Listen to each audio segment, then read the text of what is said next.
when you give someone a window or even a door into your life or into a little bit about you, I think it makes you more personable. People will come up to you and want to engage you more because you're letting them in.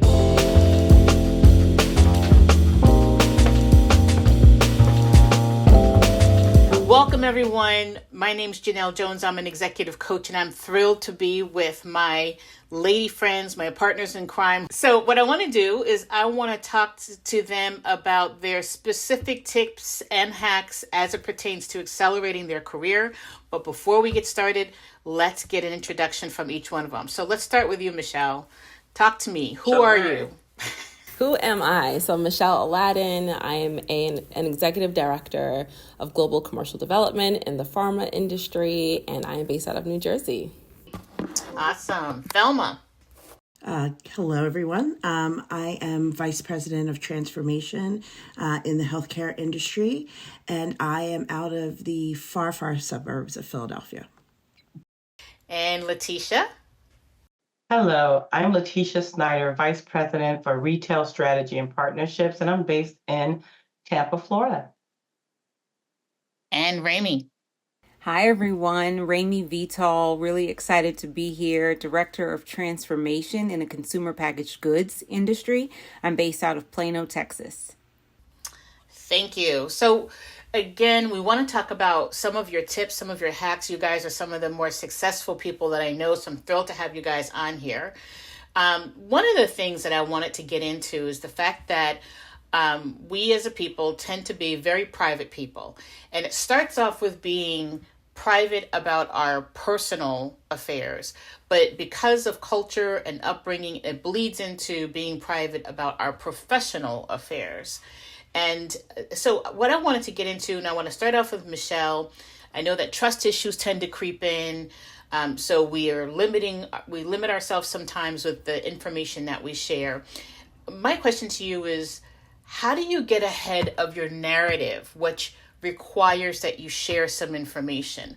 What are some philosophies you leverage? Yeah, it's a great question because honestly, I feel like we all have a version of ourselves that we live on the weekend with our families and our friends. And then we quickly pivot to Monday morning and it's like a whole different me. And I understand why we do that. And I do that to a certain extent too. But as you said, as it spills over to the professional realm, it could hurt us. It could really be a missed opportunity to not tell our narrative, to share our stories, to share our why, our reason, what excites us, what engages us. And if we don't share that, then it leaves too much room for perception and, a judgment, maybe not a negative judgment, but it could be just a misjudgment, right? So I'll give a specific example. When I was on this amazing team a couple of years ago, I did some work in like a community and advocacy space, and I loved it. I leaned into it. It was beneficial to the patients and to the business. And from that, I think the leadership saw that and was like, oh, that's her jam. That's her space. She must want to go in that direction. And in my mind, I was like, no, actually, I want to go this way. I want to stay closer to the business. I'm going to get closer to the financials, closer to the marketing team, the P&L, et cetera. And so if I didn't take that opportunity to just be a little bit more open and say, actually, I love that work, but what drives me and motivates me to get me to my pinnacle role, if you will, is actually going this way. And I had to just kind of peel back the layer and share more about why I wanted to go there, how I planned to get there, and the help I needed from them to do that. Yes, leaders have a very hard time providing support and advocacy on behalf of their team members if they don't know where their team members if they don't know where they want to head from a career perspective or what their pinnacle role ultimately is. That's right. So how do you get ahead of that, though? How do you proactively manage that? Yeah, so it comes to, first it's like a conversation with myself, like, okay, so what are the talking points you do want to put out there? What's the narrative you do want to create for yourself? And then intentionally and purposely having those conversations with your manager, with your friends in HR, the talent development crew, when you know calibration's coming up and they're going to be putting you up on the screen to have that conversation, right? Really making sure you're dropping those nuggets and saying, actually, I saw this posting, and while I'm not ready to leave the team yet, this is what I want to work towards. I really loved the mention here about this skill that's required, or the experience that would be needed to get there. And something, while I'm working to build that, I just wanted to show you what good looks like for me in the next 2 years, right? So just being thoughtful about having those conversations, but you have to know that first. And it's really kind of not telling everyone, because everyone doesn't really need to know, but the right people, your mentors, your sponsors, your boss, HR, as I mentioned, and then using that village, if you will, as your support system. So when you're not in the room, they're telling the story, but the right story for where you want to go next. Amazing. Yep. So you have to be strategic in terms of who you actually share that with, because everyone doesn't need to know. Not everyone is for you. So you have to be strategic in how you share that information, who you share it with. And in some cases, as you're getting to know different leaders, you have to ladle it and see how they handle the information that you're actually sharing with them. That's right. Yeah. Any adds to that? Yeah, for me, I think you hit that key point, right? Share your story strategically, right? Developing that clear and concise message. So when you're in the room with the right people, you deliver those succinct points, right? Knowing where you have succeeded in your career, knowing those key points that may even relate to what they do, because then they'll remember you. And so when they're having those conversations around planning, oh, I remember this person, or you're elevated in those conversations. And so I agree. I think you definitely need to share your story strategically. And to your point, Janelle, you hit it on the head. Not everybody's your friend. So, be mindful of who's out there and who you're communicating with. Yeah. Yeah. Any other tips, Letitia, on how you go about planting your seeds? Well, there's a few ways, right? So one for me is really maximizing that opportunity when you're in a room with the right people. And you heard me say earlier, I'm very concise about my message because people don't always listen. So what do they listen to, right? You got to be mindful. People are in different places, different times, schedules. They're meeting hundreds of people who may be asking for a mentor or asking for a coach. So what do you want people to remember when you walk away? So I have my key points that I like to share with people. For example, I have a nursing background, a legal background. Right away, that stands out because people are like, what, nurse, lawyer. So that's part of my branding. But then how does that relate to what they do? And how does it relate to my industry? Because you don't see that combination often. And one of the things, and Michelle hit it on the head, they're like, well, you have this background, you must want to do this. And you have to be clear about, no, this is what I aspire to do. And for me, it was being very clear that I wanted to be a people leader, that I wanted to have my own P&L, that I wanted to drive strategy. And so one thing you'll hear me say in every conversation, I'm a strategist. I make it very clear, right? Because I want you to know if you're looking for someone who does strategy, who understands this industry, who understands the challenge that we work with, I'm your girl to do it. And she's even like, this is the marketing thing. This is like the branding thing. I'm your girl. And people are like, she's my girl. You know why? Because she said so. That's the mama in me. Love it. Any adds to that? One component I'll add, Janelle, is, I think it's always important to, both Letitia and Michelle's point to be concise in your message. I think about also embracing the unique aspects of you as well through that process, because sometimes that can get lost because you're trying to ensure that you're buttoned up, you're trying to make sure you're concise, but also make sure that you're taking that step back and being authentic about who you are, but just making sure you frame it where that message, again, doesn't get misconstrued when you get to that calibration opportunity, or your manager, should I say, gets to that opportunity. Just don't forget who you are in the process, and definitely embrace that. Well, how do you define who you are? Right? I mean, and it makes a lot of sense, but a lot of people are like, I actually don't know who I am. So how do I articulate what that looks like? What does that look like for you when you articulate it?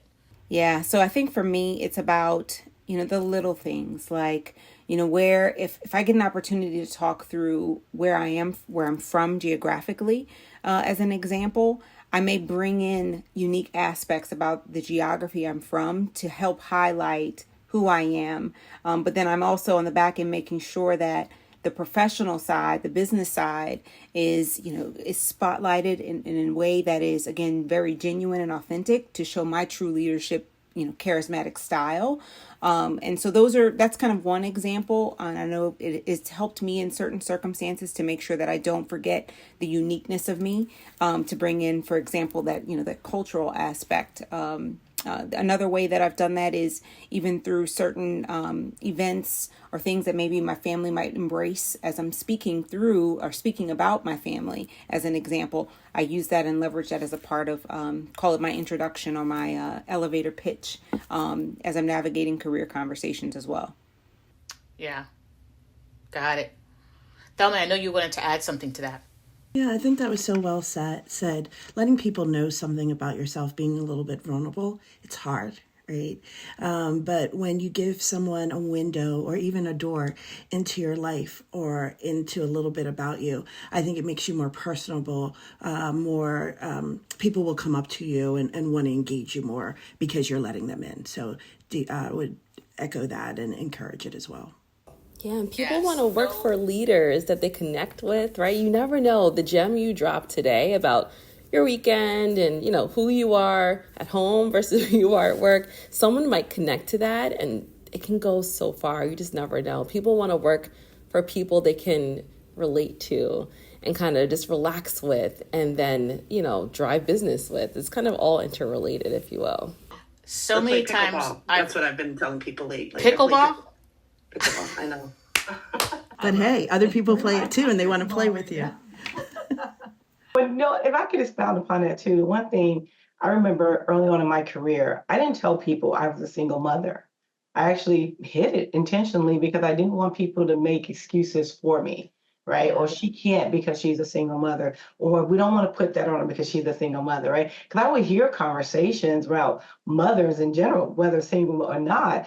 And I'm like, well, I don't want them to do that to me. I would rather be the one to determine if I can't do it. And so for a long time, I hid that part of my life, or I didn't talk about it as much. And so what I found is that they were giving me everything. And some days I was like, okay, I was taking them on, but then I had to really evaluate how I was showing up, because I think at one point there was a lot that I was doing, and I may have been overwhelmed without sharing the fact that I was a single mother and I was just working through it and sometimes probably not showing up in the best light. And I remember someone saying to me, it's okay to be vulnerable, to Thelma's point. And I was like, wait a minute, what do you mean? And they were like, you're doing a lot and it's okay to ask for help. And that's when I realized me sharing my story of being a single mother allowed other mothers to talk about it. It also gave me another circle to lean on and people to connect with and be able to share best practices, if you will. And so it allowed me to show up in another way and as my authentic self, and also be able to provide support to others when I didn't think I had anything to offer. Yeah. And so instead of hiding that part of your life, it sounds like it makes more sense to share that part of your life in addition to, but I don't want that to limit the opportunities. I would love to I'm open to the conversation because there are a lot of things that I can make work or make happen. So please do approach me before the decision is made, right? Janelle, I would say I used motherhood as a strength. As a mom of 4, I can do anything. If I can manage my 4 children, their schedule, and still be an executive, then what will I do for you and your company? Round of applause for that. That's not an easy job. You're right. I was going to add, Thelma, the fact that you even shared that as a brand new mom, I appreciate that. And I think I can take that as a learning for myself, to embrace that, right, as a part of the journey. So thank you for that. Really wanted to just highlight that. Please do so. You'll continue to soar with that. Yeah, absolutely. I want to thank you all for coming and hanging out with us, with me rather, and sharing your tips and your hacks on how you go about accelerating your career. I hope you guys will join me again in another session, another chat with the ladies. And thank you for joining me in my chick cave. And for all of you who are watching this, we hope that this brought you value. And if it brought you value, I would love for you to like, subscribe, and to share. Thanks, everyone. Bye. Thank you.